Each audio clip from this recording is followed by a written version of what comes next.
हम निकोटिक टापू जाना उसका रास्ता तुम बताओगे, इमरान ने कर्नल गालिब से मुहातिब होकर कहा। तो कर्नल गालिब ने इस बात में सर हिला दिया।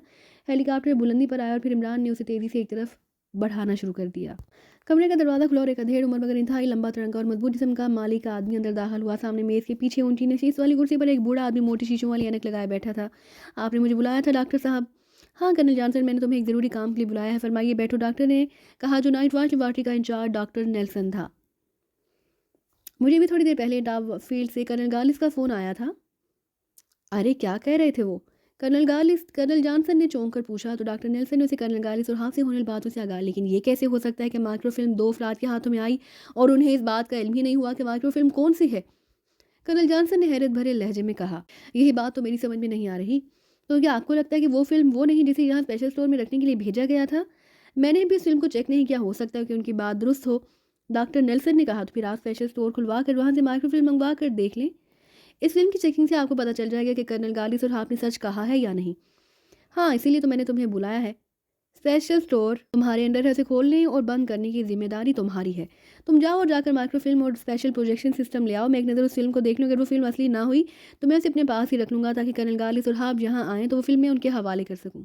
यस सर, मैं अभी जाता हूँ। ये कार्ड है और स्पेशल स्टोर का सेफ खोलने का कोड MB6 है, डॉक्टर नेल्सन ने कहा। तो कर्नल जॉनसन ने इस बात में सर हिलाया और कार्ड लेकर उठ खड़ा हुआ। डॉक्टर नेल्सन को सैल्यूट करता हुआ निकलता चला गया। तकरीबन 20 मिनट के बाद डॉक्टर जॉनसन वापस आया और उसने वो फिल्म लाकर डॉक्टर नेल्सन के सामने रख दी। मैं इस फिल्म को चेक करता हूँ, तुम लॉन्च लेकर प्रोटेक्ट टापू पर चले जाओ। Okay sir. Colonel Johnson salute करने के बाद एक बार वापस मुड़ा और जाने लगा। 1 मिनट रुको, बैठो, डॉक्टर नेल्सन ने कहा। तो कर्नल जॉनसन सर हिलाकर उसके सामने कुर्सी पर बैठ के, मैं पहले इस फिल्म को एक नज़र देख लूँ, फिर तुम जाना, अभी उनके आने में काफ़ी वक्त है।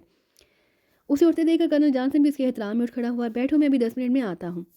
दीवार के पास पहुंचकर डॉक्टर नेल्सन ने उस दीवार के एक हिस्से पर हाथ फेरा और फिर दीवार के एक उभार को अंदर की तरफ प्रेस कर दिया। जैसे ही उसने दीवार को बाहर प्रेस किया, उसी लम्हे हल्की सी गड़गड़ाहट के साथ दीवार में एक दरवाज़ा खुल गया।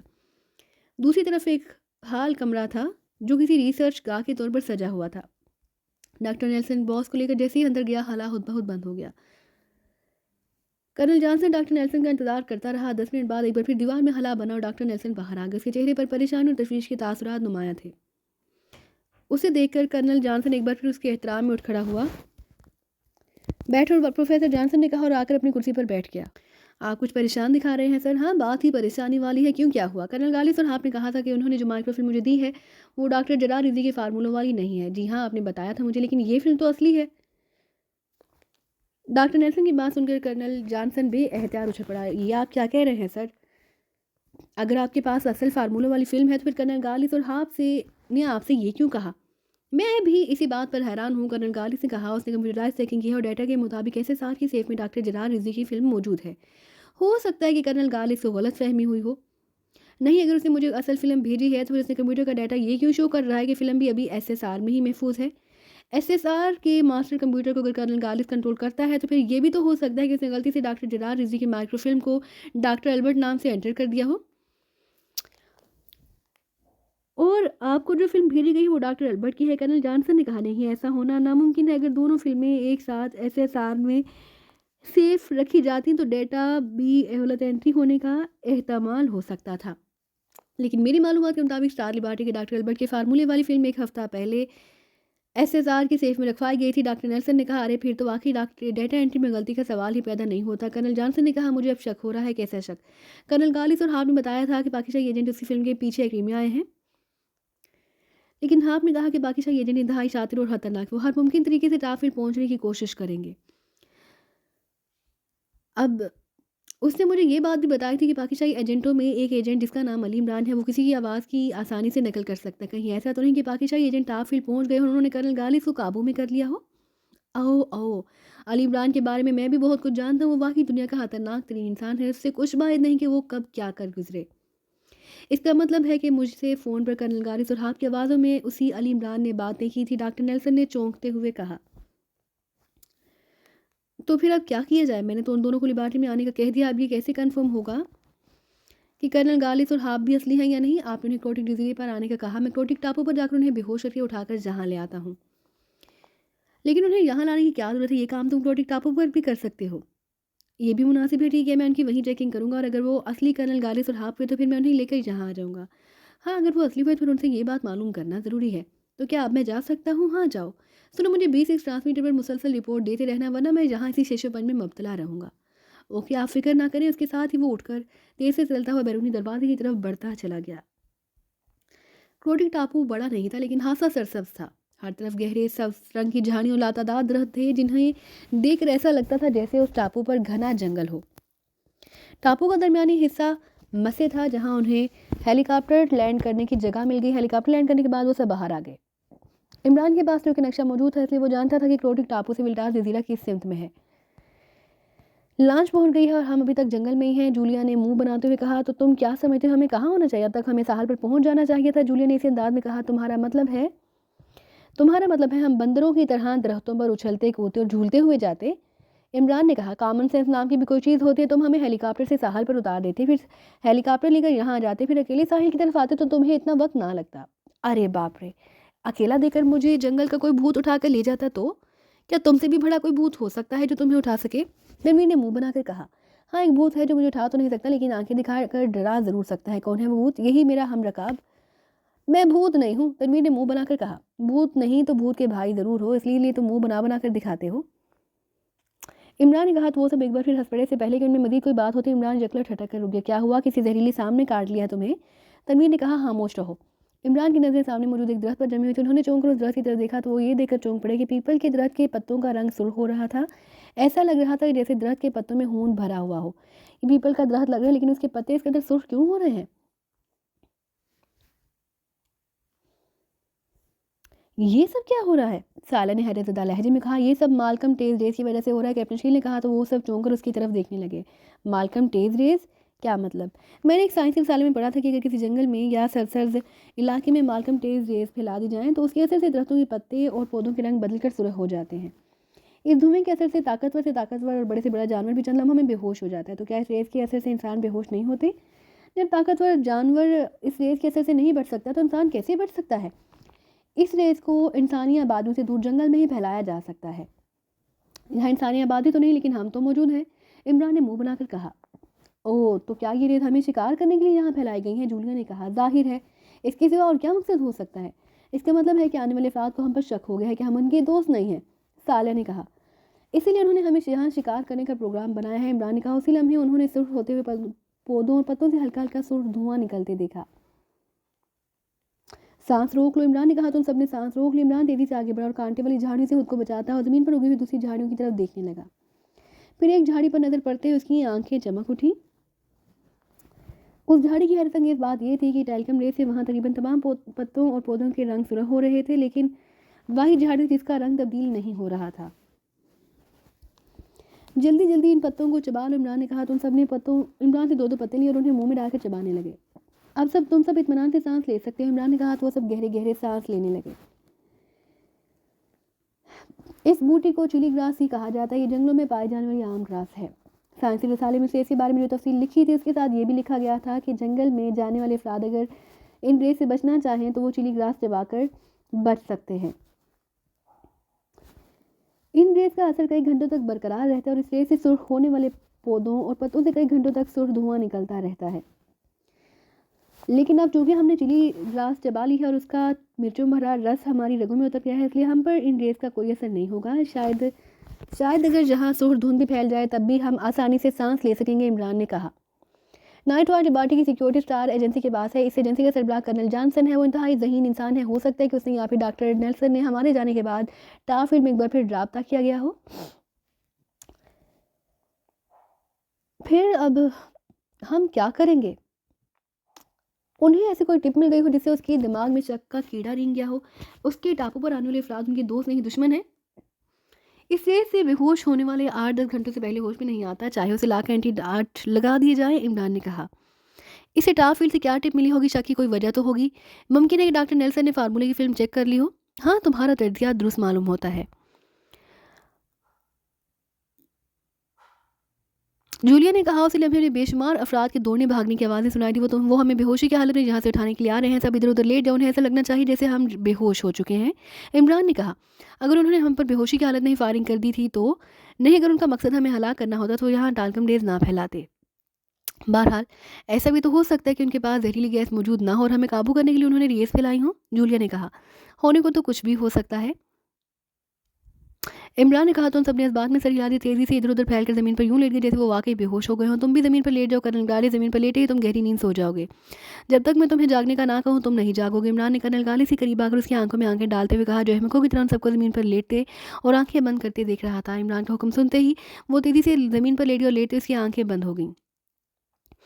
अभी वो लेटा ही था कि अचानक उसे दरख्तों के ऊपर से चंद चील उड़कर इस तरफ आते दिखाई दिए। इससे पहले कि इमरान उन शेल्स को देखकर कुछ समझता, शेल उनके इर्द गिर्द आ गिरे। फिर अचानक उन शेल्स के फटने से हर तरफ तेज रोशनी फैल गई। इमरान को यूं महसूस हुआ जैसे उसके जिस्म से यकलह जान निकल गई और चंद लम्हों तक उसकी आंखों के सामने रोशनी रही। फिर आहिस्ता आहिस्ता ये रोशनी अंधेरे में गुम होती चली गई। कर्नल जॉनसन लांच में अपने साथ 15 मुसल्ले अफराद लाया था। वो लांच के अगले सिरे पर खड़ा दूरबीन आंखों से लगाए क्रोटिक जजीरे की तरफ देख रहा था। उसे यूं लग रहा था जैसे साहिल की तरफ कोई ना हो। ये कैसे हो सकता है? राडार सेक्शन से तो मुझे बताया गया था कि एक हेलीकॉप्टर को क्रोटिक टापू पर उतरते मार्क किया गया है। फिर वो साहिल पर कहीं दिखाई क्यों नहीं दे रहे? कर्नल जॉनसन उसके साथ ही लॉन्च उतर कर साहिल पर आ गई। यहाँ तो कोई नहीं है जनाब।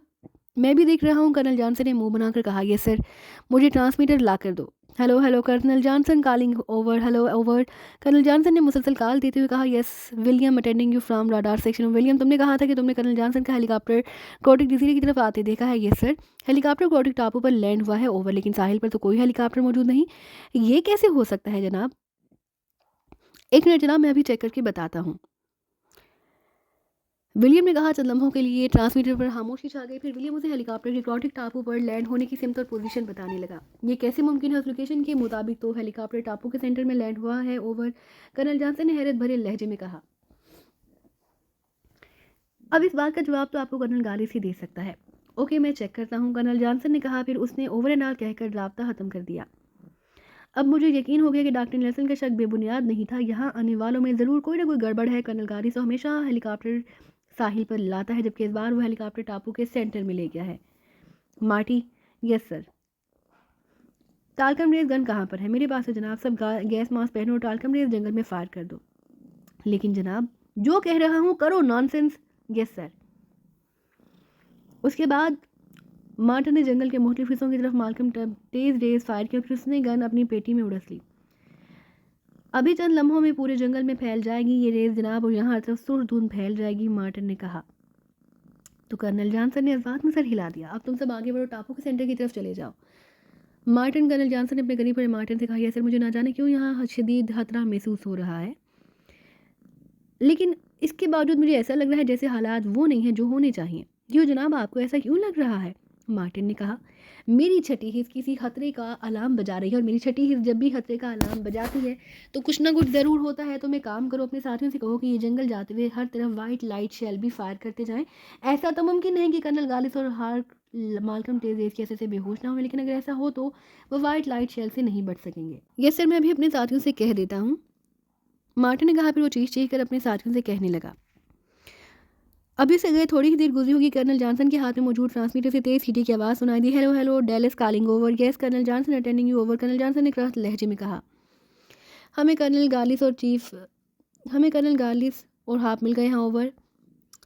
गुड शो, क्या वो दोनों एक साथ हैं? ओवर। कर्नल गालिस ने कहा, यस चीफ, लेकिन वो अकेले नहीं, उनके साथ 5 अफराद और भी हैं। 5 अफराद क्या मतलब, कौन है वो? हम नहीं जानते चीफ, लेकिन कर्नल गालिस और हाफ उन्हें अपने साथ क्यों लाए हैं? मालूम नहीं जनाब। क्या वो मुसल्ले हैं? आज हम उनके कमरों पर असलहे से भरे हुए थैले बंधे हुए हैं। ओवर। क्या वो सब बेहोश हैं? ओवर। कर्नल जॉनसन ने पूछा। जी हाँ, ठीक है, उनके असलहे पर कब्जा कर उन्हें उठाकर साहिल पर लिया। ओवर। कर्नल जॉनसन ने बड़बड़ाते हुए कहा। कुछ देर बाद उसे अपने तमाम साथी वापस आते दिखाई दिए। उन्होंने 7 अफराद को उठा रखा था। उन 7 अफराद में कर्नल गालिस, दूसरा हाफ, बाकी 5 अफराद जिनमें 2 लड़कियां भी शामिल थी, उनके चेहरे कर्नल जॉनसन के लिए अजनबी थे। उन्हें लांच में ले जाकर बांध दो, कर्नल जॉनसन ने कहा। उसके बाद तेज से चलता हुआ जंगल से आने वाले अफराद की तरफ बढ़ता चला गया। इमरान की तारीख जहन में रोशनी की लहर से नमूदार हुई और फिर ये लहर फैलती चली गई। उसने आंखें खोल दी। उसके साथ ही उसके जहन में बेहोश होने से पहले के तमाम वाक़यात किसी फ़िल्म की तरह चलते गए। इमरान ने चौंक कर इधर देखा तो उसके मुँह से इत्मीनान भरा साँस निकल गया। उसके तमाम साथी रात वाली कुर्सियों में जकड़े हुए थे। ये काफ़ी बड़ा हालनुमा कमरा था जिसके एक कोने में अलमारी मौजूद थी। सामने 2 कुर्सियाँ पड़ी थी लेकिन इस वक़्त ये कुर्सियाँ खाली थीं। हम कहाँ पर हैं? तुम स्पेशल स्टोर रूम में हो। उस आदमी ने इमरान की आवाज़ सुनकर उसी तरफ मुड़ते हुए कहा, ये सब क्या है? हमें क्यों जकड़ा गया है? कर्नल जॉनसन तुम्हें यहाँ लाया है, उसे तुम पर शक है कि तुम हाफ नहीं हो और ये कर्नल गार्लिस है। सबसे पहले मैं तुम्हारी चेकिंग करता हूँ। उस आदमी ने कहा और मेकअप वाशर कंडोम इमरान के सर पर चढ़ाने लगा। कंटोप में नीले रंग की गैस भर गई। इमरान ने आंखें बंद कर ली लेकिन वो मुतमईन था कि इस गैस से उसका स्पेशल अंदाज मेकअप नहीं बदल सकता। थोड़ी देर बाद मेकअप वाशर ऑफ कर दिया। उसके चेहरे और सर से कंडोप उतार लिया तो इमरान ने आंखें खोली। ये तुम क्या कर रहे हो? क्या है ये सब? इमरान ने लहजे में सख्ती पैदा करते हुए कहा, तुम मेकअप में नहीं हो, कौन हो तुम? उस आदमी ने हैरत भरे लहजे में कहा, मैं हाफ हूँ। नॉनसेंस, पहचानते नहीं हो मुझे? अगर तुम हाफ हो ये कर्नल गाली से तो फिर तुम प्रोडिक टापू के सेंटर में क्या करने गए थे, जबकि तुम और कर्नल गाली से हेलीकॉप्टर हमेशा टापू के साहिल पर लाते हो? तुम अपने साथ ये 5 मुसल्लह अफराद क्यों लाए हो जिनमें 2 लड़कियां भी शामिल हैं? उस आदमी ने कहा तो इमरान एक तवील सांस लेकर रह गए। यहाँ का इंचार्ज कौन है? कर्नल जॉनसन क्यों? उसे बुलाओ, मैं इससे बात करूंगा। ठीक है, मैं बुला लाता हूँ। उस आदमी के जाने के थोड़ी देर बाद इमरान के साथियों को एक-एक करके होश आने लगा। ये क्या है? हमसे गलती हुई है। हमें हेलीकॉप्टर टापू के साहिल पर लैंड करना चाहिए था, लेकिन हम हेलीकॉप्टर टापू के सेंटर में ले गए जिससे ये मशकूक हो गए हैं। लेकिन हमें हुआ क्या था? और वो शैलो रोशनी, वो हमें हर सूरत में बेहोश करना चाहता था, इसलिए उसने वहाँ पर वाइट लाइट शेल भी फायर करा दिया ताकि हमें होश में रहने का कोई चांस ना रहे। तो क्या ये सिर्फ इस बात से मशकूक हुए कि हमने हेलीकॉप्टर साहिल की बजाय टापू के सेंटर में लैंड किया? नहीं, उनके चौंकने और बेहोश मशकूक होने की वजह तुम सब भी हो। इमरान ने कहा, हम सब भी क्या मतलब? जूलिया ने कहा, कर्नल गालिस और हाप यहाँ जब भी आते हैं और वो अपने साथ मुसल्लह अफराद नहीं लाते। इमरान ने कहा, इससे पहले उनमें मजीद बात होती दरवाज़ा खुला और एक लंबे कद और मजबूत जिस्म वाला आदमी अंदर दाखिल हुआ। तो ये मेकअप में नहीं है मार्टिन? कर्नल जॉनसन ने कहा और एक कुर्सी पर बैठ गई। सर, मैंने इसका मेकअप चेक किया, ये मेकअप में नहीं। सिर्फ ये मेकअप में नहीं है या कर्नल गालिस और बाकी सभी मेकअप में नहीं है? मैंने अभी सिर्फ इसका ही मेकअप चेक किया है जनाब। आप कहें तो मैं बाकी सबके भी मेकअप चेक कर लेता हूँ। रहने दो, हम इसी से बात कर लेते हैं। कर्नल जॉनसन ने मुंह बनाकर कहा, ये सब क्या हो रहा है? कर्नल जॉनसन, तुम मुझे कर्नल गालिस और हमारे साथियों को इस तरह कैसे बांध सकते हो? इमरान ने हाफ की आवाज़ में इंतहाई सख्त लहजे में कहा, तुम हाफ नहीं हो, ना ही ये कर्नल गालिस है। क्या मतलब? ये तुम क्या बक रहे हो? होश में तो हो तुम? इमरान ने घबरा कर कहा, हाँ मैं होश में हूँ। तुम सिर्फ इस बात पर मशहूर हुए कि हमें साहिल पर लाने की बजाय टापू के सेंटर में क्यों उतारा? हाँ, तुम दोनों अलग अलग आओ या एक साथ, लेकिन तुम अपने साथ किसी मुहाफिज को नहीं लाते। ऐसा फील हो रहा है जैसे तुम यहाँ डॉक्टर नेल्सन से मिलने नहीं बल्कि डिजीरे पर स्टार एजेंसी से फाइट के लिए आए हो। कर्नल जॉनसन ने कहा, नहीं ऐसा नहीं, हम एहतियातन उन्हें अपने साथ लाए थे। हमें इत्तला मिली थी कि चंद अफराद को खुफिया तौर पर प्रोटिक जजीरे की तरफ जाते देखा गया है। जब मैं और कर्नल गालिब प्रोटिक टापू की तरफ आ रहे थे तो मेरे एजेंटों ने मुझे ये इत्तला दी कि इस टापू पर चंद अफराद की नकलो हरकत चेक की गई है जो किसी लाइन से खुफिया तौर पर वहाँ पहुँचे थे। झूठ। हम इस टापू और इर्द गिर्द के सारे इलाके की मुसलसल मॉनिटरिंग करते हैं। हमने तो इसी टापू की तरफ कोई लांच आते नहीं देखी। मैं भी सिर्फ चेकिंग कर रहा था। इमरान ने मुंह बनाकर कहा, तो फिर तुमने और कर्नल गालिब ने डॉक्टर नेल्सन से ये झूठ क्यों बोला कि डॉक्टर नेल्सन को जो फिल्म दी गई है वो नकली है? कर्नल जॉनसन ने इमरान की तरफ तेज़ नज़रों से देखते हुए कहा। इससे पहले कि इमरान कोई जवाब देता उस लम्हे कमरे में तेज़ सीटी की आवाज़ सुनाई दी तो कर्नल जॉनसन ने चौंक कर जेब में हाथ डाला और जेब से एक जदीद साथ का ट्रांसमीटर निकाल लिया, फिर उसका बटन प्रेस कर दिया। Hello hello, doctor Nelson calling. Hello. दूसरी तरफ से एक बुलंद आवाज़ सुनाई दी। इमरान मौका मिलते ही अपनी टांग को मोड़ कर उसे कुर्सी क्यों कब मिलेगी, उसका अंदाज़ ऐसा था जैसे उसकी टांग में दर्द हो और वो दर्द से निजात हासिल करने के लिए उसे मोड़ रहा हो। लेकिन जबकि उसने अपने साथियों की तरफ देखकर आईकोर्ट में उन्हें मखसूस इशारा किया तो उन सब ने उसकी बात समझ के इस बात में सर हिला दी। Yes colonel Johnson, attending you over. Colonel Johnson, तुमने अभी तक मुझे कोई इत्तला नहीं दी? मैं इनसे पूछ-पूछ कर रहा हूँ जनाब। जैसे ही उनसे पूछ-पूछ मुकम्मल होगी मैं आपको इत्तला दूंगा। कुछ पूछने की ज़रूरत नहीं उनसे। अभी-अभी मुझे हाप एजेंसी से इत्तला मिली है कि ब्लैक रूम से मुत्तसिल कमरे में हाप की लाश पड़ी मिली है। वहाँ और भी लाशें हैं जो हाप एजेंसी के हेडक्वार्टर में काम करने वाले अफराद के हैं, जबकि जिन पाकिस्तानी एजेंटों को वहाँ रखा गया था वो सबसे हाप एजेंसी के अफराद के मेकअप में गायब हो चुके हैं और उनमें से एक ने हाप का मेकअप कर रखा है। ओवर। किसने इत्तला दी है आपको? ओवर। वहाँ ऑपरेटिंग रूम का इंचार्ज है सास को, उसने अपने चंद साथियों को ब्लैक रूम में लाशें उठाने और वहाँ बिखरा हुआ खून साफ करने को कहा था। डॉक्टर नेल्सन ने जवाब दिया तो इमरान और उसके साथियों ने बेहतियात खून पीट लिया। इसका मतलब है कि पाकिस्तानी एजेंट हाफ के रूप में टाप फील्ड गए थे और वहाँ जाकर उन्होंने कर्नल गालिब को भी काबू में कर लिया था। ओवर। हाँ, मेरी टाप फील्ड के सेकंड इंचार्ज मेजर राजर से बात हुई है। उन्होंने बताया कि ये सब टाप फील्ड हेलीकॉप्टर पर आए थे। जब मैंने मेजर राजर को बताया कि वहाँ आने वाले अफराद हाफ और उसके साथी नहीं थे तो वो परेशान हो गया। मेजर राजा ने कैमरों की रिकॉर्डिंग चेक की तो उसे इस बात का पता चला कि कर्नल गालिब के रूम में क्या हुआ था। हाफ के मेकअप में मौजूद नौजवान ने कर्नल गालिब से काबू किया और उसे अपने ट्रांस में ले लिया था। हाँ, इसका मतलब है कि इनमें सिर्फ कर्नल गालिब असली आदमी है जो ट्रांस में है। हाँ, कर्नल गालिब से छोड़कर बाकी सबको हलाक कर दो भी फ़ौरन ओवर। ओके, आपने अच्छा किया जो मुझे सारी तफसील बता दी, वरना शायद मैं इनके धोखे में आ जाता, क्योंकि मेरे आदमी सामने हाफ का मेकअप चेक किया लेकिन उसके चेहरे से मेकअप साफ नहीं हुआ। मैं इसे वाकई अब हाफ ही समझ रहा था और उसे रहा करने का सोच रहा था। ओवर, ऐसी गलती मत करना। इनसे पूछ-पूछ का सिलसिला ख़त्म करो और जितनी जल्दी मुमकिन हो सके इन्हें हलाक कर दो। ओवर। आप बेफ़िक्र रहें प्रोफ़ेसर साहब, अब ये मेरे हाथों ज़िंदा नहीं बचेंगे। कर्नल जॉनसन ने कहा, फिर उसने ओवर एंड ऑल कहकर राब्ता ख़त्म कर दिया। तो तुम अली इमरान हो?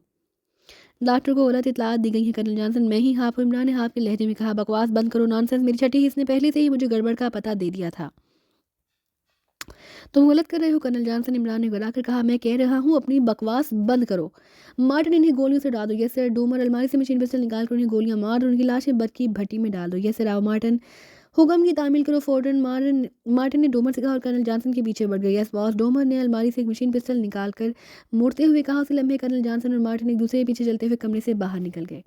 अब मरने के लिए तैयार हो जाओ, डोमर ने मशीन पिस्टल लेकर उनकी तरफ बढ़ते हुए कहा। उसी लम्हे कटा कटा की आवाज़ के साथ ही ना सिर्फ इमरान बल्कि उसके साथियों को भी रार उड़ गए। फिर जिस तरह बिजली चमकती है उसी तरह तनवीर ने डोमर पर छलांग लगा दी। डोमर जो उन्हें रार से आज़ाद होते देखकर आंखें फाड़ रहा था, चीखता हुआ उछला और एक धमाके से पुश के बल फर्श पर जा गिरा। मशीन पिस्टल उसके हाथ से निकलकर एक तरफ जा गिरा। फिर इससे पहले कि वो उठता, तनवीर ने दौड़कर मशीन पिस्टल उठाया और दूसरे लम्हे तड़तड़ाहट के साथ ही तेज़ी से उठता हुआ डोमर चीखता हुआ वापस गिरा और तड़पने लगा। जबकि इस दौरान इमरान तेज़ी से अलमारी की तरफ बढ़ गया। उसने अलमारी खोली तो ये देखकर उसकी आंखें चमक उठी कि अलमारी के निचले खाने में मशीन गन्ने और उनके मैगजीन मौजूद थे। मशीन गन और मैगजीन उठाओ और चलो, हमने यहाँ मौजूद हर आदमी का खात्मा करना है, जल्दी करो। इमरान ने एक मशीन गन उठाकर दरवाजे की तरफ बढ़ते हुए कहा। दरवाजे के बाहर एक छोटी सी राहदारी थी जो आगे जाकर एक दरवाजे पर ख़त्म हो जाती थी। इमरान पन्नों के बल दौड़ता हुआ उस दरवाजे पर पहुंचा। दूसरी तरफ खामोशी थी। इमरान बिजली की सी तेज़ी से अंदर दाखिल हुआ, फिर कमरे के दूसरे दरवाजे की तरफ बढ़ गया। दूसरी तरफ एक राहदारी थी। फिर इमरान को दूर से कर्नल जॉनसन की चीख कर बात करने की आवाज़ सुनाई दी तो वो तेज़ी से राहदारी में दाखिल हुआ। उसी लम्हे जूलिया भी भागती हुई उसके पास आ गई। उसके हाथ में मशीन गन थी। कर्नल जॉनसन के बोलने का अंदाज़ बता रहा था कि वो ट्रांसमीटर पर बात कर रहा है। मैं कह रहा हूँ कि मैंने सबको हलाक करा दिया है। आपको यकीन नहीं तो स्पेशल स्टोर के ब्लैक रूम में आकर आप उनकी लाशें देख लें। Over and all, colonel Johnson ने चीखकर इंतहाई वसीले लहजे में कहा तो इमरान समझ गया कि वो नाइट वॉच लिबर्टी के इंचार्ज डॉक्टर नेल्सन से बात कर रहा था। वो तेज़ी से आगे बढ़ा। राहदारी के आखिरी हिस्से में एक और दरवाज़ा था जो खुला हुआ था और इसमें मशीनरी चलने की आवाज़ें साफ सुनाई दे रही थी। तुम अंदर जाओ और वहाँ अगर तुम्हें मार्टिन दिखाई दे तो उसे छोड़कर बाकी सबको हलाक कर देना। मैं कर्नल जॉनसन का खात्मा करता हूँ, इमरान ने कहा तो जूलिया ने इस बात में सर हिलाया और पंजों के बल तोड़ते हुए दरवाज़ा क्रॉस करके आगे बढ़ गई। इमरान आगे बढ़ा, फिर उससे खुले दरवाजे से अंदर दाखिल हुआ तो कर्नल जॉनसन कुर्सी पर बैठा नजर आया। दरवाजे की साइड उसकी तरफ थी। इमरान की आहट सुनकर उसने गर्दन मोड़ी। तुम तुम क्या मतलब? कर्नल जॉनसन ने बौखलाए हुए लहजे में कहा। उसके साथ ही वो तेज़ी से उठा कि इमरान ने ट्रैगर दबा दिया और तड़तड़ाहट की आवाज़ों के साथ ही कर्नल जॉनसन चीखता हुआ नीचे फर्श पर गिरा और चंद लम्हे तड़पने लगा। मेज़ पर ट्रांसमीटर पड़ा था। उसने ट्रांसमीटर उठाया, उसे जेब में डालकर वो तेज़ी से बाहर निकला तो उसे मशीन रूम की तरफ से तड़तड़ाहट की आवाज़ों के साथ इंसानी चीखें भी सुनाई दी। वो दौड़ता हुआ उस कमरे की तरफ गया। यह हालनुमा कमरा था जिसमें उसे 10 से ज़ायद अफराद की लाशें पड़ी दिखाई दे रही थी। इतने में अफराद वहाँ पड़े तड़प रहे थे जिनमें मार्टिन भी शामिल था, लेकिन उसकी सिर्फ टांगें जख्मी थी। इमरान तेज़ी से आगे बढ़ा और उसने तड़पते हुए मार्टिन की गर्दन पर पैर रखकर उसे मोड़ दिया।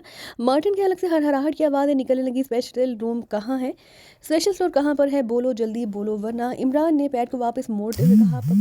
प्लीज़ हटाओ, प्लीज़ मुझे पानी दो, मैं मर रहा हूँ, मार्टिन ने रुक रुक कर कहा।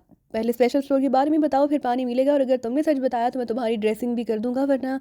इमरान ने कहा तो मार्टिन उसे रुक रुक कर तफसील बताने लगा। इमरान उससे मुख्तलिफ सवाल पूछ रहा था। मार्टिन की हालत इंतहाई ख़राब थी लेकिन वो उसके हर सवाल का जवाब दे रहा था। जब इमरान ने उससे स्पेशल स्टोर और नाइट वॉच लिबर्टी के बारे में तमाम तफसीलात मालूम कर ली तो उसने पैर को एक झटके से ऊपर को मोड़ा तो मार्टिन के जिस्म ने एक ज़ोरदार झटका खाया और उसकी आंखें बेनूर हो गईं। जूलिया उस दौरान मशीन रूम से बाहर चली गई थी। हाल में मशीनें चल रही थी। इमरान तेज़ी से एक मशीन की तरफ बढ़ा और पहले तो वो उसे गौर से देखता रहा क्योंकि मार्टिन के कहने के मुताबिक उसे इस मशीन से स्पेशल स्टोर और नाइट वॉच लिबर्टी के रास्ते खुलते थे।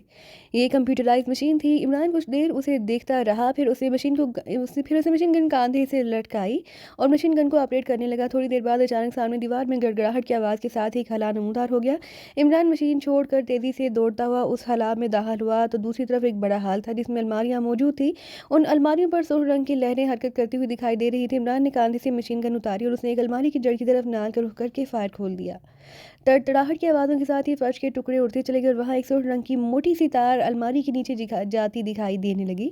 इमरान ने मशीन गन से सुर्ख तार पर फायरिंग की तो तड़तड़ाहट की आवाज़ों के साथ सुर्ख तार से शोले निकले और फिर न सिर्फ शोले हुदबा हुद बुझ गए बल्कि अलमारियों पर नजर आने वाली सुर्ख लहरें भी गायब होती चली गई। इमरान ने मशीन गन की नाल ऊंची की। दूसरे लम्हे मुसलसल फायरिंग ने एक अलमारी के लाके पर हच्चे उड़ा दिए। इमरान ने मशीन गन दोबारा कांधे से लटकाई और आगे बढ़कर उसने एक झटके से अलमारी खोल ली। अलमारी के अंदर फाइलें मौजूद थी। फाइलें देखकर इमरान ने होंठ भींच लिए। फिर वो दूसरी फाइल की तरफ बढ़ गया। उसने दूसरी अलमारी के लाक पर फायरिंग करके उसके टुकड़े किए और उसे खोलकर देखने लगा, लेकिन उस अलमारी में भी फाइलें भरी हुई थी। फाइलें देखकर इमरान तीसरी अलमारी की तरफ बढ़ गया। फिर उसने एक एक करके तमाम अलमारियों के लाक फायरिंग से तोड़कर उन्हें चेक किया तो उसे एक अलमारी में एक खुफिया खाना दिखाई दिया। इमरान ने खुफिया खाना खोला तो उसे वहाँ एक माइक्रो फिल्म मिल गई। उस फिल्म को देखकर इमरान की आंखें चमक उठीं। इस अलमारी में माइक्रो फिल्म चेक करने वाली प्रोजेक्शन मशीन भी मौजूद थी। इमरान ने फ़ौरन माइक्रो फिल्म को इस प्रोजेक्शन मशीन में डाला और उसने फिल्म चलाकर देखने लगा। फिर ये देखकर उसका दिल बिलियों उछल पड़ा कि ये वही माइक्रो फिल्म थी जिसमें डॉक्टर जरार रिजवी के ब्लैक हॉक मेदाल और खास तौर पर PTD का फार्मूला मौजूद था। इमरान ने माइक्रो फिल्म प्रोजेक्शन मशीन से निकाली और उसे अपने लिबास की जेब में डाल लिया। फिर वो अलमारी बंद करके मुड़ा और फिर दौड़ता हुआ मशीन रूम में बाहर आ गया। मशीन रूम में आते ही उसने मशीन गन में नया मैगज़ीन डाला। फिर उसने वहाँ मौजूद मशीनों पर मुसलसल फायरिंग करनी शुरू कर दी और तमाम मशीनें धमाकों से तबाह होती चली गईं। पूरी तसल्ली कर लेने के बाद इमरान बाहर आया तो दूसरी तरफ से उसके साथ ही दौड़ते हुए उस तरफ आते दिखाई दिए। वो शायद मशीनों के तबाह होने की धमाकों की आवाज़ें सुनकर इस तरफ आए थे। इमरान को देखकर वो लोग रुक गए। क्या हुआ? इमरान उन्हें देखकर कहा, हम तो धमाकों की आवाज़ें सुनकर इस तरफ आए हैं। जूलिया ने जवाब दिया, आओ निकले यहाँ से। इमरान ने कहा, लेकिन वो माइक्रो फिल्म मेरी जेब में है। इमरान ने कहा तो वो सब चौंक पड़े। गुड शो, क्या तुमने चेक कर लिया है कि वो असली माइक्रो फिल्म है? जूलिया ने मुसरत भरे लहजे में कहा, हाँ, पूरी तसल्ली कर लेने के बाद मैंने उसे जेब में डाला है। इमरान ने मुस्कुरा कर कहा तो वो सब भी मुस्कुरा दिए।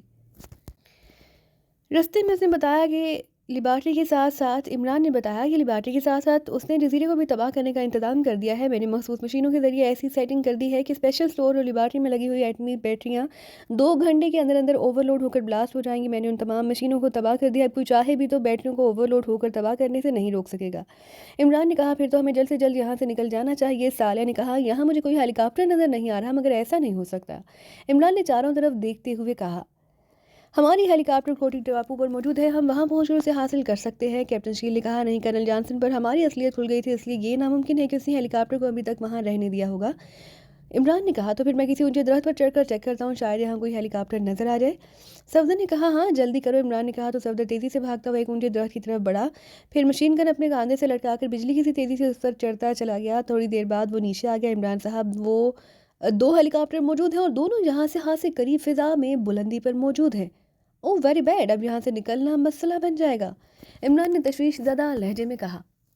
इमरान से वाह साहब, दोबारा अंदर जाकर हम लेबार्ट्री के मेन गेट से ना निकल जाएं। कैप्टन शील ने मशवरा देते हुए कहा, नहीं, लेबार्ट्री की दूसरी तरफ स्टार एजेंसी की फोर्स है, हम उस एरिया में उनसे उलझ कर रह जाएंगे। इमरान ने कहा, अगर हम यहाँ मौजूद झाड़ियों में रेंगते हुए समंदर में उतर जाएं तो क्या ये बेहतर नहीं रहेगा? जूलिया ने कहा, हमें बहुत ज़्यादा फासला तय करना पड़ेगा, हमारे पास ना जीप है ना हेलीकॉप्टर, हम समंदर में तैर कर कहाँ तक जाएंगे? इमरान ने जवाब दिया, अब यहाँ से निकलना मसला बन गया है, बहरहाल फिर भी हमें आगे तो जाना ही है। तनवीर ने कहा, हाँ, आओ। इमरान ने संजीदगी से कहा और तेज़ी से वो झुंड से बाहर की तरफ बढ़ने लगा। झुंड से बाहर आकर वो झाड़ियों की ओट लेकर आहिस्ता आहिस्ता इस अंदाज में आगे बढ़ने लगे कि ऊपर से उनकी हरकत को चेक ना किया जा सके। जजीरे के इस हिस्से में ये कटाव एक बड़ी नहर की शक्ल अख्तियार कर गई और उसका पार्ट काफ़ी चौड़ा था। अरे, अब पानी में उतरे बगैर चारा नहीं और पानी में उतरते ही हेलीकॉप्टर से हमें चेक किया जा सकता है। इमरान ने झाड़ी की ओट में बैठकर इधर उधर देखते हुए कहा, तो माइक्रो फिल्म को महफूज कर लो, हम एक एक करके पानी में उतर जाते हैं और गहराई में जाकर दूर तक तैरते चले जाएंगे। इस तरह हेलीकॉप्टर से चेक नहीं किया जा सकेगा।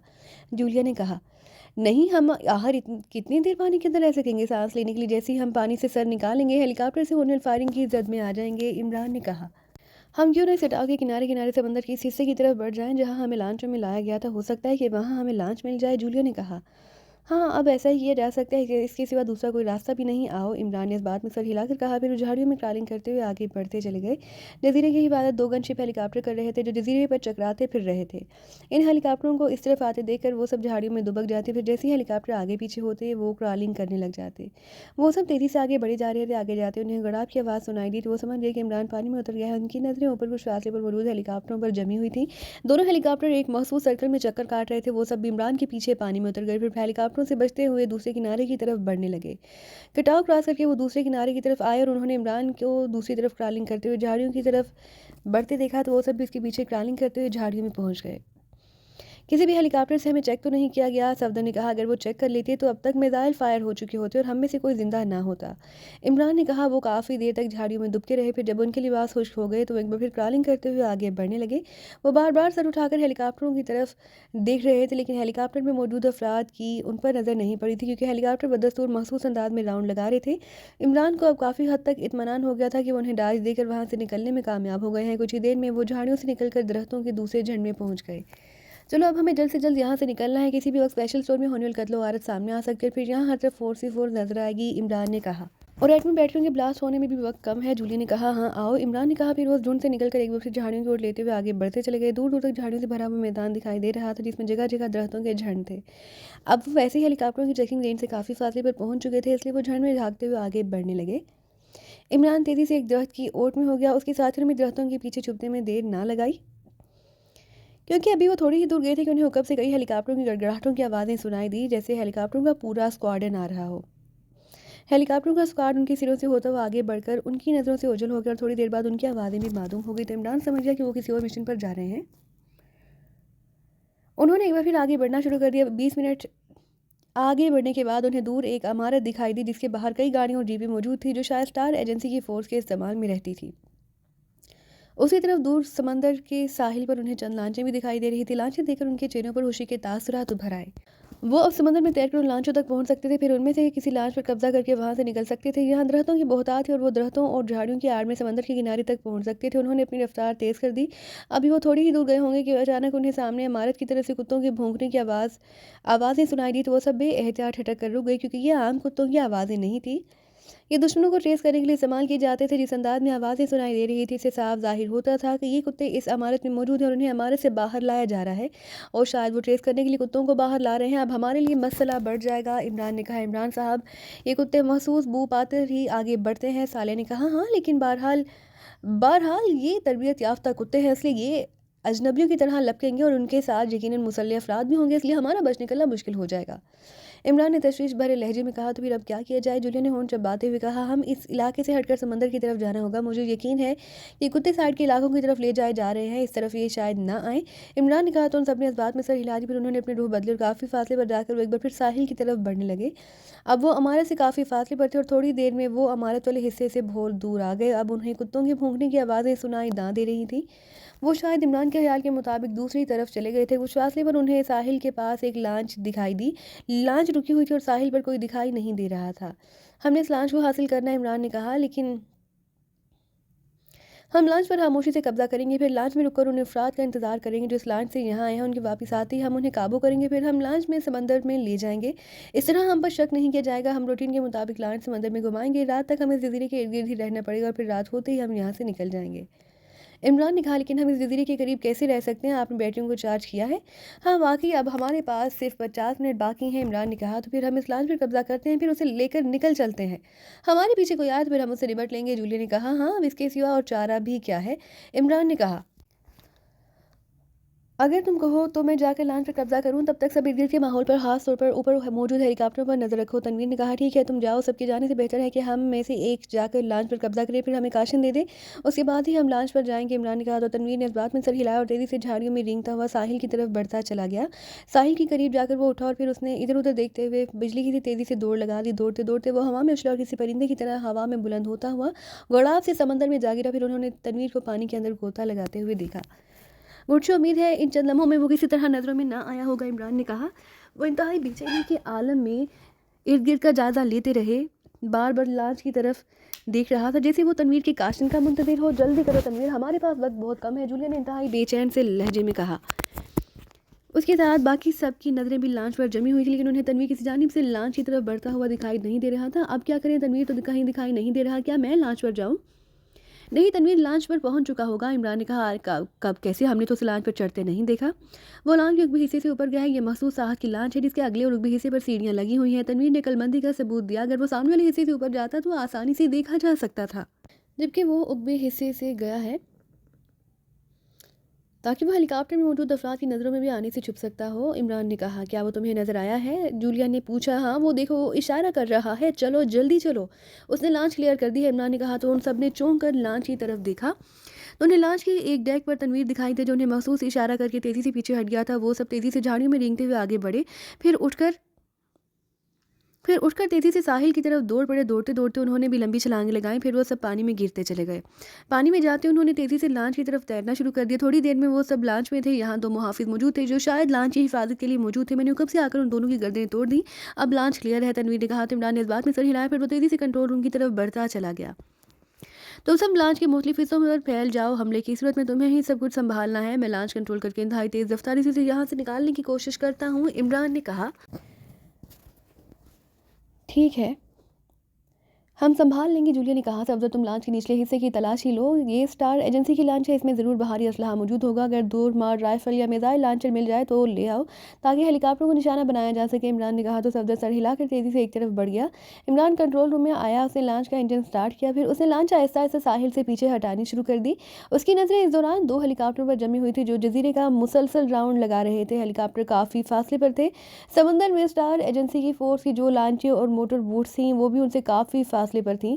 इसलिए इमरान को यकीन था कि अगर वो तेज़ रफ्तारी से लांच को ले जाएगा तो लांचें और मोटर बोट्स उस तक नहीं पहुंच सकेंगी। अलबत्ता हेलीकॉप्टरों के का आने का खतरा मौजूद हो सकता था, लेकिन अब वक्त कम था और उनका जल्द से जल्द यहाँ से निकलना बेहद ज़रूरी था। जजीरा ब्लास्ट होने वाला था और इमरान जानता था कि अगर वो जजीरे से ज़्यादा दूर ना गया तो उसकी लांच भी तबाही की जद में आने से ना बच सकेगी। उसने लांच मोड़ते ही तेज़ी से समंदर में दौड़ानी शुरू कर दी। फिर वो उसकी रफ्तार तेज़ से तेज़ करता चला गया। लांच और मोटर बोट्स तो उस तक नहीं पहुंच सकती थी, लेकिन हेलीकॉप्टर इंतहाई तेज़ी से लांच के करीब आते जा रहे थे। और फिर अचानक इमरान ने उन हेलीकॉप्टरों को तेज़ी से अपनी लांच के ऊपर से गड़गड़ाते हुए देखा। फिर पहली हेलीकॉप्टर तेज़ी से उसकी लांच के ऊपर से गुजर गए थे। आगे जाते ही दोनों हेलीकॉप्टर एक साथ मुड़े। फिर वो आहिस्ता आहिस्ता नीचे होते चले गए। अब वो इमरान की लांच के बिल्कुल सामने थे। इमरान लांच मोड़े बगैर तेज़ी से उन हेलीकॉप्टरों की तरफ ही बढ़ता जा रहा था। फिर अचानक इमरान ने हेलीकॉप्टरों की मशीन गनों से शोले लिपकते देखे। साथ ही उसने दोनों हेलीकॉप्टरों से 2-2 मिसाइल निकल कर तेज़ी से अपनी लांच की तरफ बढ़ते दिखाई दिए। डॉक्टर नेल्सन अपने ऑफिस में बैठा था कि सामने मेज पर रखे हुए फ़ोन की घंटी बज उठी। यस, डॉक्टर नेल्सन बोल रहा हूँ, जैकी बोल रहा हूँ बॉस। दूसरी तरफ से एक इंतहाई परेशान कुन घबराई हुई आवाज़ सुनाई दी। जैकी कौन? जैकी बोल, तुम इस कदर घबराए हुए क्यों हो? डॉक्टर नेल्सन ने हैरत भरे लहजे में कहा। मैं स्टार एजेंसी का सेकंड कमांडर इंचार्ज बोल रहा हूँ जनाब, और मैं इस वक्त स्पेशल स्टोर से बोल रहा हूँ। जैकिब ने कहा। Special store? क्या मतलब? तुम स्पेशल स्टोर में क्या कर रहे हो? तुम्हारी ड्यूटी तो ब्लैक हाउस में थी, जहाँ स्टार एजेंसी की फोर्स रहती है। मुझे कर्नल साहब ने एक ज़रूरी काम से स्पेशल स्टोर में बुलाया था जनाब, लेकिन मुझे ब्लैक हाउस से यहाँ आने में कुछ देर हो गई। अब मैं यहाँ पहुँचा हूँ तो यहाँ के हालात ही बदले हैं। हालात बदले हुए हैं? क्या मतलब? यहाँ सब कुछ खत्म हो चुका है जनाब, यहाँ लाशों के ढेर लगे हुए हैं। दूसरी जानिब से जैकिब ने कहा। तो डॉक्टर नेल्सन बुरी तरह से उछल पड़ा। लाशों के ढेर? जी जनाब, मैं इनमें एक लाश कर्नल जॉनसन की भी है। ऐसा लग रहा है जैसे यहाँ दुश्मन फोर्स ने हमला किया हो और यहाँ सबको हला करके हर चीज़ तबाह कर दी गई हो। Oh very very bad, really very bad. इसका मतलब है कि ये सब उन पाकिस्तानी एजेंटों ने किया है जिन्हें कर्नल जॉनसन क्रोटिक जजीरे पर टापू से लाया था। जी हाँ जनाब, मुझे भी यही लग रहा है। स्पेशल स्टोर के ब्लैक रूम में मुजरिमों में से कोई एक आदमी भी मौजूद नहीं है। स्पेशल स्टोर का स्पेशल वे भी खुला है। वो वेरी बैड। फिर तो स्पेशल स्टोर से डॉक्टर जेरार रिजवी के माइक्रोफिल्म भी ले जाने में कामयाब हो गए होंगे। डॉक्टर नेल्सन ने परेशानी से अपना सर पकड़ते हुए कहा। जी हाँ जनाब, खुफिया स्टोर रूम भी खुला हुआ है और यहाँ मौजूद तमाम हिफाजती सिस्टम भी खत्म हो चुका है। तमाम सेफ भी खुले पड़े हैं और यहाँ जो कुछ भी सलामत नहीं है। Very bad, really very bad. इसका मतलब है कि पाकिस्तानी एजेंट स्टोर रूम से फिल्म निकाल कर ले जाने में कामयाब हो चुके हैं। अब क्या करना है जनाब? जैकिब ने कहा। उन्हें ढूंढो। नॉनसेंस, उन्हें ढूंढो और उनसे हर हाल में माइक्रोफिल्म हासिल करो और फिर उन्हें हलाक कर दो, डॉक्टर नेल्सन ने चीखते हुए कहा। बहुत बेहतर जनाब, जैकिब ने कहा। तो डॉक्टर नेल्सन ने रिसीवर रख दिया। उसका चेहरा परेशानी से बिगड़ा था। उसी लम्हे फिर फ़ोन की घंटी बज उठी तो डॉक्टर नेल्सन ने रिसीवर उठा लिया। डॉक्टर नेल्सन ने हालांकि बल घराते हुए कहा। स्पेशल स्टोर रूम की तबाही और कर्नल जॉनसन की हलाकत के साथ साथ प्रोफेसर जेरार रिजवी के फार्मूले पर मबनी माइक्रोफिल्म पाकिस्तानी एजेंट निकाल कर ले गए थे। इस इत्तला ने डॉक्टर नेल्सन के दिमाग में आग सी भर गई। वाल्टर बोल रहा हूँ, ऑपरेशन रूम से दूसरी तरफ से घबराई हुई आवाज़ सुनाई दी। यस वाल्टर, अब तुम्हें क्या हुआ? डॉक्टर नेल्सन ने चौंक कर कहा। एक बुरी खबर है जनाब, वाल्टर ने उसी अंदाज में कहा। बुरी खबर? क्या मतलब, क्या हुआ है? डॉक्टर नेल्सन ने चौंकते हुए कहा। मास्टर पावर प्लांट से मुंसलिक एटमी बैटरियां ओवरचार्ज हो गई हैं जनाब। उनकी चार्जिंग बैलेंस कंडीशन 100% से बढ़कर 400% हो गई है। दूसरी तरफ से वाल्टर ने इसी तरह से घबराए हुए लहजे में कहा। तो डॉक्टर नेल्सन बुरी तरह से उछल पड़ा। ही क्या? ये तुम क्या कह रहे हो? बैटरियाँ इस कदर ओवरचार्ज कैसे हो गई?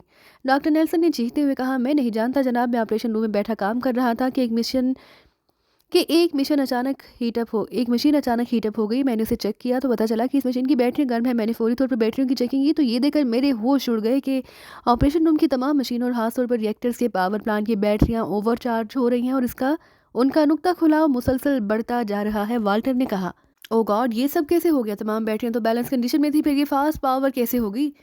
डॉक्टर नेल्सन ने होंठ चबाते हुए कहा, मैं उनकी चेकिंग कर रहा हूं जनाब, लेकिन अब बैटरियों की ओवरचार्जिंग कैसे हो रही है इसका मुझे कुछ पता नहीं चल रहा। उन बैटरियों का कंट्रोल स्पेशल स्टोर के कंट्रोल रूम में है और मुझे इत्तला मिली कि स्पेशल स्टोर के कंट्रोल रूम मुकम्मल तौर पर तबाह कर दिया गया है। अब आप बताइए कि मैं क्या करूं? अगर उन बैटरियों की ओवरचार्जिंग ना रोकी गई तो ये जोरदार धमाकों से ब्लास्ट हो जाएंगी और सारा जजीरा समंदर बर्द हो जाएगा। वाल्टर ने परेशानी के आलम में कहा, तमाम सेटअप फौरी तौर पर क्लोज कर दो। एक मशीन, हत्ता कि लाइट का एक बल्ब भी ऑन नहीं होना चाहिए। हर तरफ इमरजेंसी आर्डर दे दो। एहतियातन एटमी बैटरियों से चलने वाला तमाम निज़ाम मुअत्तल कर दो और इमरजेंसी जनरेटर ऑन कर दो, क्योंकि अगर ये निज़ाम मुअत्तल ना किया गया और किसी ने एक मामूली बल्ब भी रोशन कर दिया तो फिर यहाँ होने वाली तबाही को किसी भी सूरत में रोका नहीं जा सकेगा। जल्दी करो, फ़ौरन मेरे अहकामात की तामील करो। डॉक्टर नेल्सन ने चीखते हुए कहा, लेकिन जनाब, अगर मैंने तमाम सिस्टम ऑफ कर दिए तो दुनिया से हमारे तमाम राब्ते ख़त्म हो जाएंगे। सैटेलाइट, कंप्यूटर्स और दूसरे तमाम निज़ाम रुक जाएंगे और यहाँ का सारा हिफाजती सिस्टम भी स्पार्ट हो जाएगा। वाल्टर ने घबराए हुए लहजे में कहा, ये सब वक्ती तौर पर होगा नॉनसेंस। जब बैटरियों की ओवर चार्जिंग खत्म हो जाएगी और इनबैलेंस हो जाएंगी तो हम सिस्टम दोबारा ऑन कर लेंगे, लेकिन इस वक्त खौफनाक तबाही से बचने के लिए ज़रूरी है कि तमाम निज़ाम मुअत्तल कर दिया जाए। जल्दी करो। ये सर, मैं भी तमाम निज़ाम मुअत्तल करता हूँ, वाल्टर ने कहा तो डॉक्टर नेल्सन ने रिसीवर रख दिया।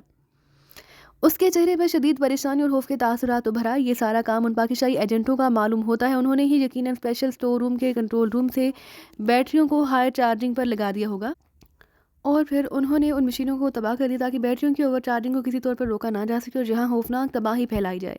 डॉक्टर नेल्सन ने परेशानी के आलम में बड़बड़ाते हुए कहा। 5 मिनट के बाद फिर फ़ोन की घंटी बज उठी है तो डॉक्टर नेल्सन ने रिसीवर उठा लिया। डॉक्टर बोल रहा हूँ, डॉक्टर नेल्सन ने परेशानी के आलम में कहा। जैकी बोल रहा हूँ जनाब। हाँ जैकी बोलो, क्या रिपोर्ट है? कुछ पता चला पाकिस्तानी एजेंटों का? जी हाँ जनाब, उन्होंने हमारी एक लॉन्च पर कब्जा कर लिया है और वो यहाँ से निकल रहे थे, लेकिन मैंने फौरी तौर पर उनके खिलाफ कार्रवाई का आगाज़ कर दिया। हम कोशिश कर रहे हैं कि उन्हें इस लॉन्च समेत हिट कर दिया जाए। अरे नहीं, ऐसा ना करना, उन्हें जिंदा पकड़ो। उनके पास पाकिस्तानी साइंसदान डॉक्टर जरार रिजवी के फार्मूलों की माइक्रोफिल्म है। अगर तुमने उन्हें लॉन्च समेत हिट कर दिया तो वो फिल्म भी तबाह हो जाएगी। सॉरी प्रोफेसर साहब, हम उन्हें जिंदा पकड़ने की कोशिश नहीं कर सकते। वो जिस लॉन्च में फ़रार हुए हैं वो गनशिप है। अगर हमने उन्हें घेरने की कोशिश की तो वो गनशिप लॉन्च से हमारी फोर्स को निशाना बना सकते हैं, जैकीब ने कहा। ओह, तो क्या उन्हें रोकने का कोई तरीका नहीं? डॉक्टर नेल्सन ने होंठ चबाते हुए कहा। नहीं जनाब, उन्हें हिट करने के सिवा हमारे पास दूसरा कोई ऑप्शन नहीं, जैकीब ने जवाब दिया। इसका मतलब है कि मुझे प्रोफेसर जेरार रिजवी के फार्मूले से हाथ धोने पड़ेंगे और मैं उन पर कभी काम नहीं कर सकूंगा, डॉक्टर नेल्सन ने थके थके से लहजे में कहा। मजबूरी है जनाब, उन्होंने जिस तरह स्पेशल स्टोर में तबाही मचाई है और कत्लेआम किया है, अगर उन्हें मौका मिल गया तो फिर वो हमारी सारी फोर्स को तबाह कर देंगे, जैकीब ने कहा। ठीक है, कर दो उन्हें हलाक। अगर डॉक्टर जेरार रिजवी के फार्मूले से हमें फ़ायदा नहीं उठा सकते तो फिर उन फार्मूले से पाकिशा को भी कोई फ़ायदा नहीं होना चाहिए, डॉक्टर नेल्सन ने गर्राते हुए कहा। आप फिक्र ना करिए जनाब, हम उन्हें किसी भी सूरत में यहाँ से ज़िंदा वापस नहीं जाने देंगे। गुडशो, उनके हिट होते ही मुझे रिपोर्ट करना, मैं उनकी हलाकत की खबर सुनने के लिए बेताब हूँ। बेहतर जनाब, जैकिब ने कहा। डॉक्टर नेल्सन ने क्रेडल दबाकर टोन क्लियर किया और नंबर प्रेस करने लगा। वाल्टर बोल रहा हूँ। राब्ता कायम होते ही वाल्टर की आवाज़ सुनाई दी। क्या हुआ, सिस्टम ऑफ हुए हैं या नहीं? मैं आपको ही कॉल कर रहा था जनाब, लेकिन आपका नंबर बिजी मिल रहा था, वाल्टर ने परेशानी के आलम में कहा। मेरी बात का जवाब दो नॉनसेंस, मैंने तमाम सिस्टम ऑफ कर दिए जनाब, लेकिन अब सिस्टम ऑफ होने का भी कोई फ़ायदा नहीं रहा, वाल्टर ने थके थके से लहजे में कहा। क्या मतलब, क्या कहना चाहते हो तुम? ओवर चार्जिंग की वजह से बैटरियां इंतहाई हीटअप हो गई थी। उनमें से 2 बैटरियां गर्म होकर पिघल गई हैं, जिनसे चार्जिंग रूम में हर तरफ एटमी मवाद फैल गया है। तमाम बैटरियां इस मवाद की जद में चार्जिंग रूम को सील कर दिया, जिससे वक्ती तौर पर एटमी ताबकारी का असर बाहर नहीं आएगा, लेकिन ये ताबकारी चार्जिंग रूम में तमाम बैटरियों को ब्लास्ट कर सकते हैं और ये ब्लास्ट किसी भी वक्त हो सकता है। अब हमारे पास इसके सिवा कोई ऑप्शन नहीं कि हम जल्द से जल्द इस जजीरे से निकल जाएं, वाल्टर ने कहा। तो डॉक्टर नेल्सन का रंग जर्द हो गया। तो क्या आप किसी सूरत इस जजीरे को तबाह होने से नहीं बचाया जा सकता? नहीं जनाब, अब ये नामुमकिन है। एटमी बैटरियां किसी भी वक्त फट सकते हैं, जिनसे जजीरे की तबाही यकीनी है, वाल्टर ने कहा। तो डॉक्टर नेल्सन को अपनी आंखों के सामने अंधेरा सा फैलता दिखाई दिया। अरे कितना वक्त है हमारे पास इस जजीरे से निकलने के लिए? ज़्यादा से ज़्यादा 20 मिनट जनाब, सिर्फ 20 मिनट। जी हाँ, अगर ताबकारी से बाकी बैटरियां भी पिघल गई तो फिर शायद हमारे पास 20 सेकंड का वक्त भी ना हो। तो फिर सोच ही रहे हो नॉनसेंस? फ़ौरन इमरजेंसी सायरन बजाओ और यहाँ से जितने अफराद को लेकर निकल सकते हो निकल जाओ, डॉक्टर नेल्सन ने हल्के बल चीखते हुए कहा। तमाम सिस्टम ऑफ है जनाब, मैं इमरजेंसी सायरन भी नहीं बजा सकता। अब मैं, आप और वो अफराद ही यहाँ से निकल सकते हैं जो हमारे राब्तों में हैं और कोई नहीं, वाल्टर ने कहा। तो फिर ठीक है, जल्दी करो, तुम जितने अफराद को यहाँ से निकाल सकते हो निकालो।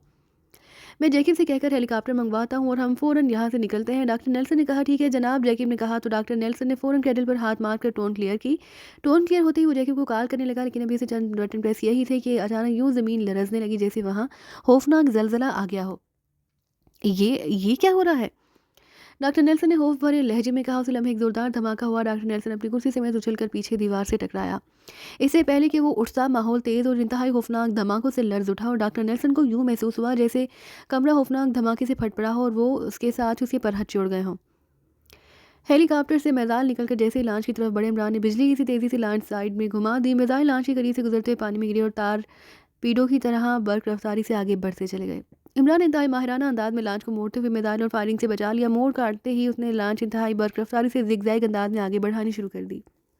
हमला नाकाम होते देखकर हेलीकॉप्टर के पायलटों ने हेलीकॉप्टर को दोबारा लॉन्च की तरफ मोड़ा और तेज़ी से उसकी तरफ बढ़े, लेकिन इससे पहले कि वो लॉन्च को दोबारा मिसाइलों से टारगेट करते, उसी लम्हे इमरान ने एक मिसाइल लॉन्च के ऊपरी हिस्से से निकलकर तेज़ी से एक हेलीकॉप्टर की तरफ बढ़ते देखा। गुड शो, लगता है तनवीर को लॉन्च के निचले हिस्से से मिसाइल लॉन्चर मिल गए हैं। इमरान ने मुस्कुराते हुए कहा। वो तेज़ी से लॉन्च उड़ाए लिए जा रहा था। दूसरा हेलीकॉप्टर मुड़ता हुआ काफ़ी फासले पर चला गया और आगे जाते ही वो पलटा और उसने दूर से लॉन्च पर फायरिंग करनी शुरू कर दी। लेकिन इमरान जो है लॉन्च लहराते हुए अंदाज में आगे बढ़ाता ले जा रहा था, इसलिए हेलीकॉप्टर से होने वाली फायरिंग से उन्हें अभी तक कोई नुकसान नहीं पहुंचा था। हेलीकॉप्टर के पायलट ने लॉन्च पर जगह बाद दीगरे 2 मिसाइल फायर किए, लेकिन अब चूंकि हेलीकॉप्टर उनसे काफ़ी फासले पर था, इसलिए वो लॉन्च को सही तौर पर टारगेट नहीं कर सकते थे। दोनों मिसाइल लॉन्च के ऊपर से गुजर गए। इमरान ने सर मोड़ कर ऊपरी शीशे से देखा तो उसे तनवीर और सफदर के हाथों में मिसाइल लॉन्चर दिखाई दिए, जो उन्होंने कांधों पर टिका रखे थे। जिगजैग अंदाज में दौड़ती हुई लॉन्च में उनको खुद को संभालना मुश्किल हो रहा था, इसलिए वो दूसरे हेलीकॉप्टर पर मिसाइल फायर नहीं कर सके। ये देखकर इमरान ने तेज़ी से लॉन्च को मोड़ा। फिर वो लॉन्च को उस तरफ बढ़ाता ले गया जिस तरफ हेलीकॉप्टर एक जगह मोड़ लेकर उन पर लगातार फायरिंग कर रहा था। इमरान ने जब देखा कि तनवीर और सफदर ने हेलीकॉप्टर पर मिसाइल फायर कर दिए हैं, तो उसने कमाल महारत का मुजाहरा करते हुए अचानक लॉन्च मोड़ ली। लॉन्च तेज़ रफ्तारी से साइड के बल झुक कर मुड़ी और नीम दायरे में घूमते हुए आगे बढ़ी। हेलीकॉप्टर के पायलट ने लॉन्च से मिसाइल फायर होते देखकर फ़ौरन अपना हेलीकॉप्टर ऊपर उठा लिया। मिसाइल हेलीकॉप्टर के ठीक नीचे से गुजर गए। पायलट हादसा मजाक मालूम होता था। उसने इंतहाई माहिराना अंदाज में हेलीकॉप्टर ऊपर उठाते हुए दोनों मिसाइलों से खुद को बचा लिया। ये देखकर इमरान ने फ़ौरन लॉन्च मोड़ी और उसकी लॉन्च सीधी होकर एक बार फिर हेलीकॉप्टर की तरफ बड़ी। सफदर और तनवीर बदसूर अपनी जगहों पर जमे हुए थे। सीधी लॉन्च सीधी होते देखकर उन्होंने एक मरतबा फिर हेलीकॉप्टर पर मिसाइल दाग दिए। इस बार सफदर ने हेलीकॉप्टर के निचले हिस्से की तरफ, जबकि तनवीर ने हेलीकॉप्टर के कदरे ऊपर की तरफ मिसाइल फायर किए थे, ताकि हेलीकॉप्टर का पायलट अगर मिसाइलों से बचने के लिए हेलीकॉप्टर नीचे लाता या ऊपर ले जाता, तो इस बार वो उन मिसाइलों से खुद को ना बचा पाता। फिर यही हुआ। हेलीकॉप्टर के पायलट ने उनकी डाजिंग को ना समझते हुए फ़ौरन हेलीकॉप्टर बुलंद किया। उसका हेलीकॉप्टर बुलंद हुआ ही था कि तनवीर का फायर किया हुआ मिसाइल पूरी कुव्वत से हेलीकॉप्टर के फ्रंट से टकराया। एक ज़ोरदार धमाका हुआ और हेलीकॉप्टर आग का शोला बनकर फिजा में बिखरता चला गया। गुड शो, अब फ़िज़ाई हमले का खतरा नहीं रहा। शायद जज़ीरे पर यही 2 हेलीकॉप्टर थे। इमरान ने कहा। साथ ही उसने लॉन्च मोड़ी और उसे तेज़ी से विटलास जज़ीरे की तरफ दौड़ाता ले गया। स्टार एजेंसी फोर्स की लॉन्च अभी भी उसे काफ़ी फासले पर थी, लेकिन उन्होंने दूर से ही फायरिंग करनी और मिसाइल दागने शुरू कर दिए। लॉन्च फायरिंग रेंज से तो दूर थी, लेकिन लॉन्चों की तरफ से आने वाले मिसाइल उनके लॉन्च के ऊपर और दाएं बाएं से गुजरते जा रहे थे। इमरान गर्दन मोड़ कर अपनी तरफ से आने वाले मिसाइलों पर नज़र रखे हुए थे। जैसे ही किसी मिसाइल को लॉन्च के करीब आते देखता था, वो फ़ौरन लॉन्च साइड में घुमा देता और मिसाइल उसकी लॉन्च से चंद फुट के फासले से गुजर जाता। जल्दी करो इमरान, निकलो यहाँ से फ़ौरन, अब सिर्फ 1 मिनट रह गया है। 1 मिनट बाद जज़ीरा तबाह हो जाएगा, फिर जहाँ खौफनाक तूफान बर्पा हो जाएगा। जूलिया ने कहा।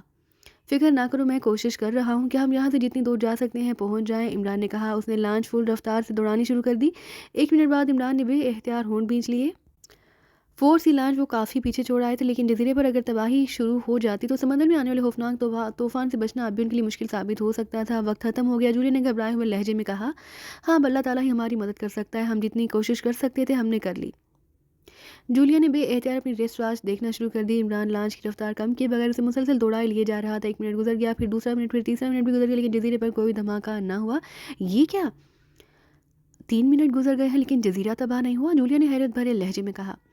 क्या वजह हो सकती है जब तक बैटरियां ब्लास्ट ना हुई? जूलिया ने कहा। हमें इस बात पर अल्लाह का शुक्र अदा करना चाहिए कि अभी तक बैटरियां ब्लास्ट ना हुई, वरना हम इतनी दूर आने के बावजूद समंदर में आने वाले खौफनाक तूफान की जद में आने से नहीं बच सकते थे। तो क्या तुम्हारे ख्याल में लिबर्टी के इंचार्ज डॉक्टर नेल्सन ने बैटरियों को तबाही से बचा लिया है? जूलिया ने पूछा। हाँ, उन्हें शायद बैटरियों की ओवर चार्जिंग का इल्म हो गया और उन्होंने जज़ीरे को तबाह होने से बचाने के लिए तमाम सिस्टम ऑफ कर दिए, इसलिए अभी तक बैटरियों से तबाही नहीं हुई। इमरान ने कहा। अरे तो अब ये जज़ीरा तबाह नहीं होगा? ऐसा नहीं हो सकता।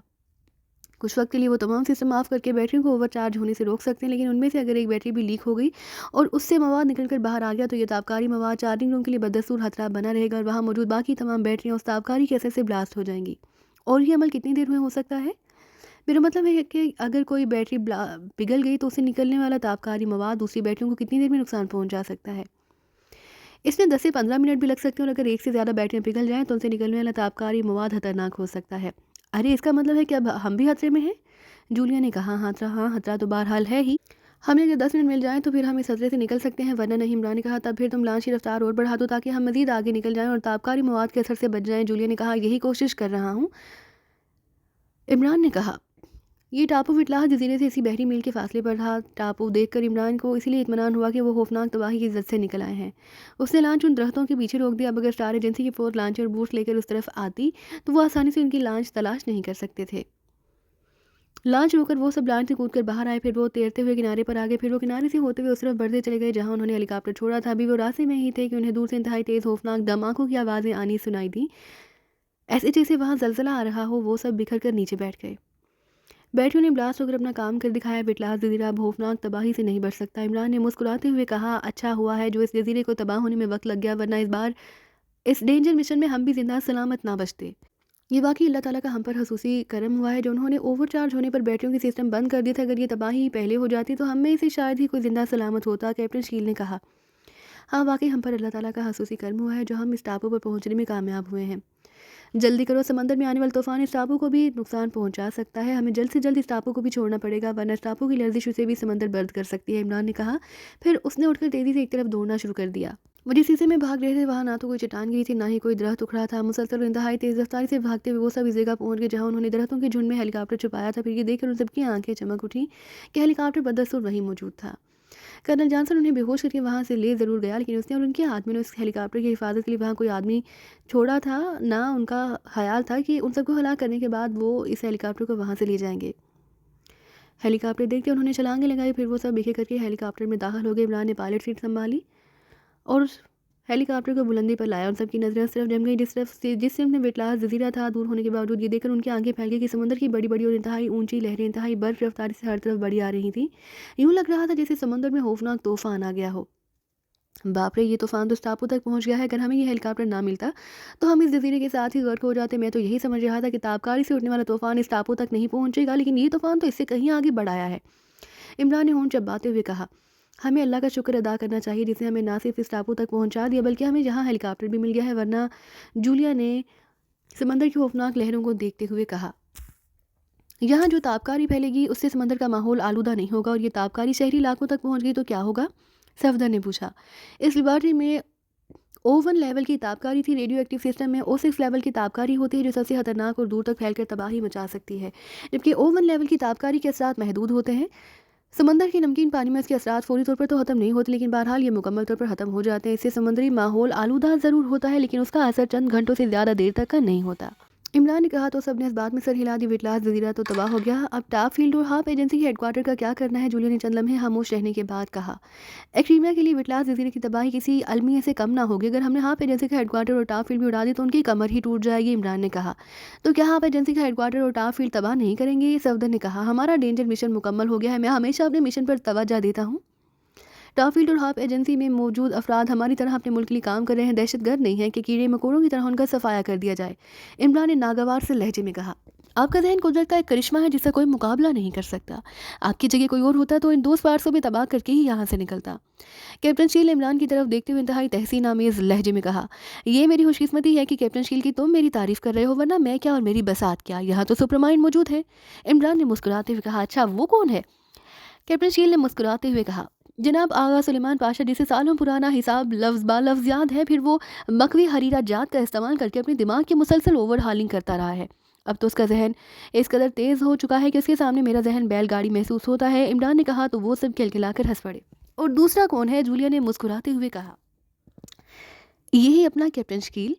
उसके जहन से मुझे भी अब खौफ आता है, क्योंकि मैं जो भी सोचता हूँ ये ना जाने मेरे दिमाग की किस सुराख से झांक कर हर बात का पता चला लेता है, और मैं इसकी शक्ल ही देखता रह जाता हूँ, इमरान ने कहा। तो वो सब एक बार फिर खिलखिला कर हंस पड़े, जबकि कैप्टन शील धीरे से सिर्फ मुस्कुरा ही रहा था। जी तो प्यारे साथियों, इसी के साथ नैना वॉइस को दीजिए इजाज़त, लेकिन जाने से पहले मेरी आप तमाम साथियों से गुजारिश है कि हमारे चैनल नैना वॉइस को कर लीजिए सब्सक्राइब, ताकि हमारी आने वाली हर नई वीडियो का नोटिफिकेशन आपको बर वक्त मिलता रहे। इसी के साथ आज की इस तवील और ज़बरदस्त कहानी डेंजर मिशन का अख्ताताम होता है। अब हमें दीजिए इजाज़त। अल्लाह हाफिज़।